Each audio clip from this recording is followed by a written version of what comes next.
প্রথমত যেটা বলছিলাম স্যার, মানে পেশেন্ট এলে পারে কি পেশেন্টকে কী ধরনের অ্যান্টিবায়োটিক দিতে হবে, এরকম একটা সাপোজ মানলেন কি জ্বর নিয়ে এলো, জ্বর তো অনেক কারণে হতে পারে।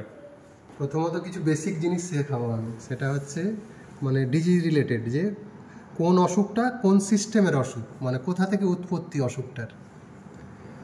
যেমন আমরা তো কথায় কথায় বলি টাইফয়েড ফিভার, এই টাইফয়েড ফিভারটা কোথা থেকে এলো, মানে নামটা কোথা থেকে এলো বা কোন সিস্টেমের অসুখ সেটা জানতে হবে।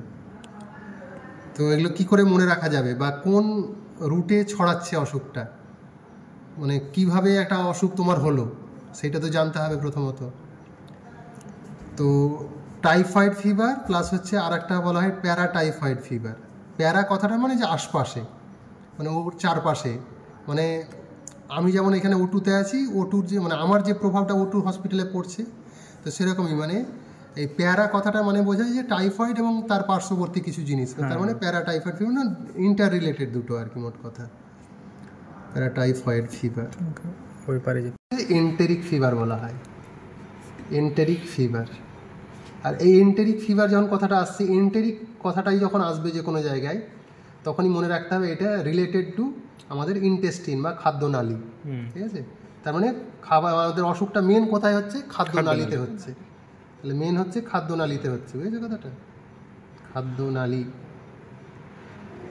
বা ইন্টেস্টিন অসুখটা। তো স্বাভাবিকভাবে তাহলে সিমটমগুলো কী ধরনের হবে, এন্টেরিক ফিভার মানে ফিভার একটা অবশ্যই থাকবে। এবার যেহেতু পেটের সমস্যা, খাদ্যনালীর সমস্যা, তার মানে পেট ব্যথা হতে পারে, বমি হতে পারে, ঠিক আছে, পায়খানা পাতলা হতে পারে, আমাশয় হতে পারে, সেই সঙ্গে আমরা প্লিহা, লিভার এগুলো পেতে পারি, বুঝেছ।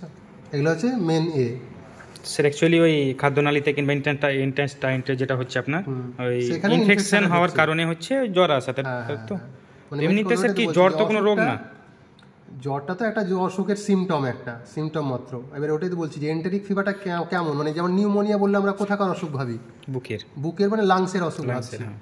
তারপরে একটা মেনিনজাইটিস মানে কোথাকার অসুখ ভাবছি আমরা, ব্রেনের অসুখ ভাবছি। তো সেরকমই এন্টেরিক ফিভার যখন বলছি, অনেককে জিজ্ঞেস করলে হয়তো বলতে পারবে না যে কোথাকার অসুখটা, উৎপত্তিটার কোথায়, সেটাই জানানোর জন্য আমি তোমাকে ভেঙে ভেঙে বললাম যে টাইফয়েড ফিভার যেটা কমনলি আমরা বলে থাকি, তার সাথে প্যারাটাইফয়েড ফিভার, মানে এটা ওর চাচাতো ভাই, মামাতো ভাই, ফুফাতো ভাই, তো ওই দুটো মিলিয়ে আমরা বলছি এটাকে এন্টেরিক ফিভার। এই এন্টেরিক ফিভারের উৎপত্তিটা হচ্ছে খাদ্যনালীতে বা ইন্টেস্টিনে জীবাণুটা ঢুকে আক্রমণ করছে, সেখান থেকে আলটিমেটলি সিমটমগুলো হচ্ছে। এবং যেগুলো বললাম সেগুলো হচ্ছে